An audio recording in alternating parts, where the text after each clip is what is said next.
All right, I need to give you a little warning here. I'm going to show you a picture which has been very controversial. All right, you ready? There. Now, not controversial now. It was controversial in 1850.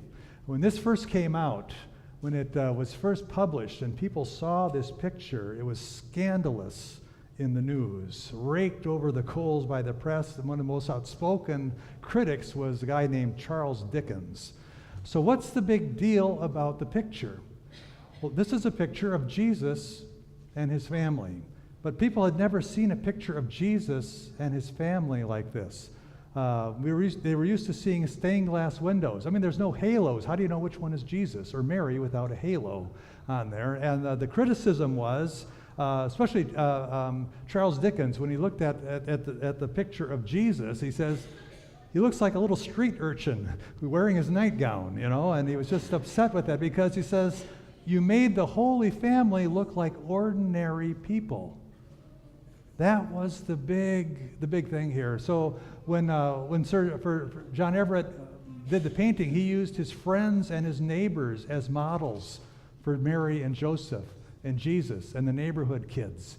And so the idea was, he says, I want Jesus and his family to look like us instead of looking like some idealized picture somewhere. And it was just radically, it was too new of an idea for the people at the time. Now, he used religious images. It's fun that if you really look at it, there's little religious images. We've got what looks like a cross on the wall, just some of the tools that are hanging there, or a little triangle there for the Trinity, or a dove for the Holy Spirit. If you look at Jesus, he's pricked his hand on a nail, so he's got some blood on the palm of his hand, and some has dripped down onto his foot as well. And then little Johnny the Baptist is coming here with water to baptize, to wash him, wearing his, and so it's filled with all these subtle little religious images. But at its time, the idea that Jesus was like one of us was just a radical new idea. But that's what I believe the book of Ruth is all about. If we're going to understand the book of Ruth, it's how God is present with us in very ordinary stuff of life.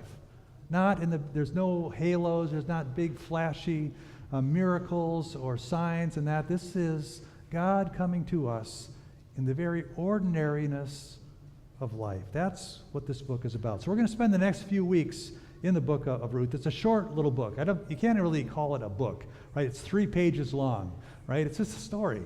And so if you haven't read the story of Ruth, I invite you. It's 3 pages. Sit down, read it through. It's a story that barely mentions God, all right? You don't see God acting or doing. God's not an actor, at least on the surface, an actor in the story. God is actually behind the scenes always, but not as a primary actor here. It's just filled with joy and sorrow and relationships. That's the stuff our lives are made of. So why is it in the Bible if it doesn't really mention God? Part of it, like I said, it reminds us that God is with us all the time. Not just in big religious events, but in our everyday life. And that's a good thing to be reminded of. The other reason it's in the Bible is the spoiler at the very end of the book. Very last word of the book of Ruth, all of a sudden, is a big reveal that you thought you were reading a story about some peasants who are going through a difficult time in their life, and you realize all the way along this was a genealogy story, that Ruth is the great-grandma of the greatest king of Israel, King David, right? So she's King David's great-great-grandma, and you look back and you say, I thought this was just a story about some peasants who are going through a difficult time, and this was a story of how God has been at work through it all. So the book is called Ruth, although I think I could build a case that the book should be called Naomi. Naomi is the first person that we meet. Ruth is Naomi's daughter-in-law. She isn't Jewish. In fact, she comes from a place called Moab, so she's a Moabite, one of the historical enemies of Israel. A very unlikely heroine, very unlikely great-grandma to to royalty. So, but in this story, we're going to hear, there's some themes we're going to see again and again that play out in every chapter. Themes of emptiness and then fullness being played out in different ways. So there's going to start out with famine. We're going to end the story with abundance of food. We begin our story with loss. And then as the story goes on, we find that loss being filled with love. A story of bitterness turning into joy. Or a story about barrenness being replaced by birth. So we're going to see this in the story, throughout the story. The setting, though, is the time of the judges.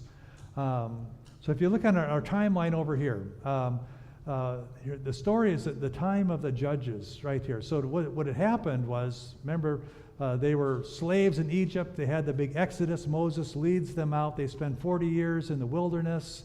They finally get to Canaan, to the promised land, and they enter into the land, and the judges are the one that lead them. So the story of Ruth is set in this time of the judges. So as they came up, they came through the wilderness. They came through Moab. They had to fight the Moabites on their way through the wilderness. They enter into the promised land, but no sooner do they get settled in here than they have a famine comes, and they have to find somewhere where there's food. Now this time there's not a country called Israel.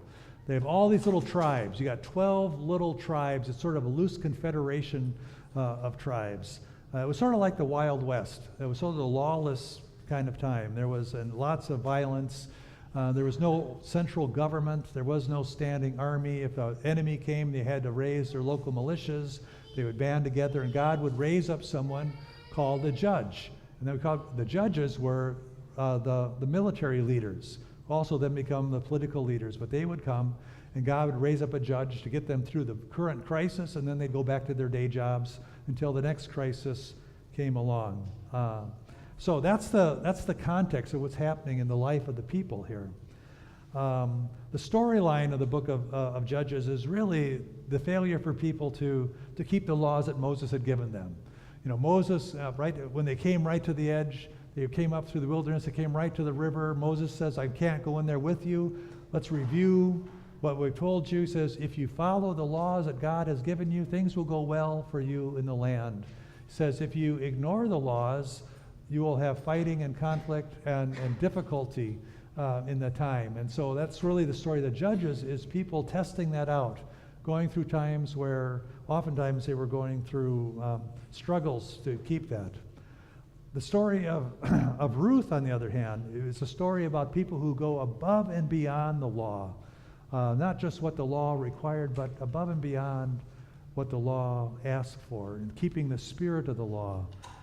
It's a story, an example of faithfulness for us. So let's go to the story. In the days when the judges ruled, there was a famine in the land. And a certain man who lived in Bethlehem of Judah went to live in the country of Moab, he and his wife and 2 sons. Now the name of the man was Elimelech, the name of his wife Naomi. The names of their sons were Mahlon and Chilion. They were Ephrathites from Bethlehem in Judah. They went into the country of Moab and remained there. But Elimelech, the husband of Naomi, died, and she was left with her 2 sons. Now these took Moabite wives. One of them was named Orpah, the other was named Ruth. And they lived there about 10 years. Then both Mahlon and Chilion also died. So the woman was left without her 2 sons and her husband. So here she is, alone in a foreign land, a childless widow. You don't get much more vulnerable than that. There was no place for her to turn, so she decides she needs to go back home, go back to Israel, to Bethlehem, where she'd be at the mercy of the kindness of others for her survival. Back to our story, verse 6. So she started to return with her daughters-in-law from the country of Moab, For she had heard in the country of Moab that the Lord had considered his people and given them food. So she set out from that place where she had been living, she and her 2 daughters-in-law, and they went on their way, going back to the land of Judah. Her daughter-in-laws could return to their Moabite families, right? They were young enough, they could remarry to begin again. And Naomi tries to convince them of that. Verse 8, she says, Naomi said to her daughters-in-law, now go back, each of you, to your mother's house. May the Lord deal kindly with you as you have dealt with the dead and with me. And the Lord grant that you may find security, each of you, in a house of your husband. Then she kissed them, and they wept aloud. They said to Naomi, no, we will return to you with your people. But Naomi said, turn back, my daughters. Why would you go with me? Do I still have sons in my womb that they may become your husbands? Turn back, my daughters. Go your way, for I am too old to have a husband. Even if I thought there was hope for me, even if I should have a husband tonight and bear sons, would you wait until they were grown? Would you refrain from marrying? No, my daughters, it has been far more bitter for me than for you, because the hand of the Lord has turned against me. And they wept aloud again. Those of us who have lost loved ones know something about the pain this family is going through. They felt abandoned by God. Life wasn't fair. They didn't deserve this. We would keep on reading. Orpah kissed her mother-in-law, but Ruth clung to her. So Naomi said, see, your sister-in-law has gone back to her people, to her gods. Return after your sister-in-law. But Ruth said, do not press me to leave you or turn back from following you. Where you go, I will go. Where you lodge, I will lodge. Your people will be my people. Your God will be my God. Where you die, I will die, and there I will be buried. May the Lord do thus and so to me, and more as well, if even death parts me from you. When Naomi saw that she was determined to go with her, she said no more to her. What a powerful profession of love, a profession of commitment to another person. Sometimes we've used words like this at weddings, where I can't think of a more powerful profession of a vow of someone, but here between a mother-in-law and daughter-in-law, but lives that were brought together by a shared loss and a grief and a deep love. So keep reading. So the 2 of them went on until they came to Bethlehem. And when they came to Bethlehem, the whole town was stirred because of them. The women said, is this Naomi? It's been over 10 years, right? Is this Naomi? They said to her. Call me no longer Naomi, which means pleasant. She says, call me Mara, which means bitterness. For the Almighty has dealt bitterly with me. I went away full, but the Lord has brought me back empty. Why call me Naomi when the Lord has dealt harshly with me? The Lord has brought calamity upon me. There's no glossing over the pain Naomi was going through. Her life in her eyes was over. Right? This is raw lament. She's angry towards God at the unfairness of life. And for Naomi, this wasn't just bad luck that happened to her. It says this, God was responsible for her pain. For all practical purposes, there was no reason for her to go on. She had lost her husband, her sons, her home, her livelihood, her identity, her self-worth. Naomi had lost hope. So Naomi returned with Ruth the Moabite, her daughter-in-law, who came back with her from the country of Moab. And they came to Bethlehem, and it was the beginning of the barley harvest. Naomi had given up. But this isn't the end of the story, right? This is just the first chapter.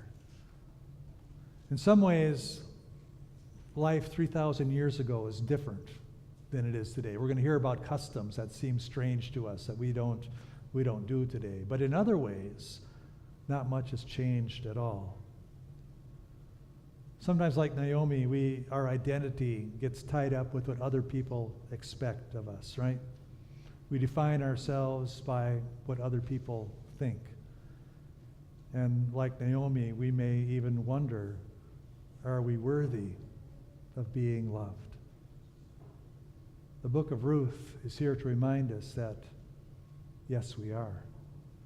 Naomi was worthy of being loved, and so are we. Ruth's commitment to Naomi gives voice to God's commitment to us. That reminder we find in Scripture that we are not alone, right? Wherever we go, God says, I will go. Where you lodge, I will lodge. Who you are, who you've been, who you will be, I know and I love. You are loved forever and always. And nothing, not even death, will be able to separate us. That's the gospel. That's the good news. That's the promise of God that we claim today. Amen. We're going to sing the song. It's one of these songs in the hymn book that has like 14 verses. We're not going to sing them all. We're going to sing 3. It's a song that talks about the women of the Bible.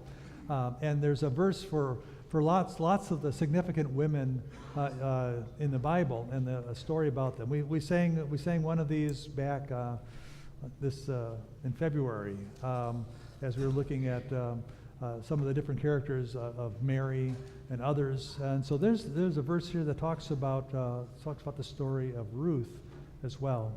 And so we're going to use this song just to help us remind us that we find ourselves in these biblical stories as well. We're going to use a tune. I don't like the tune in the hymn book. So if you look in the hymn book and you're going to sing along with it, it's not going to help you at all. We're going to use a tune. The tune is called "Thy Holy Wings," all right, which is a little more singable for me.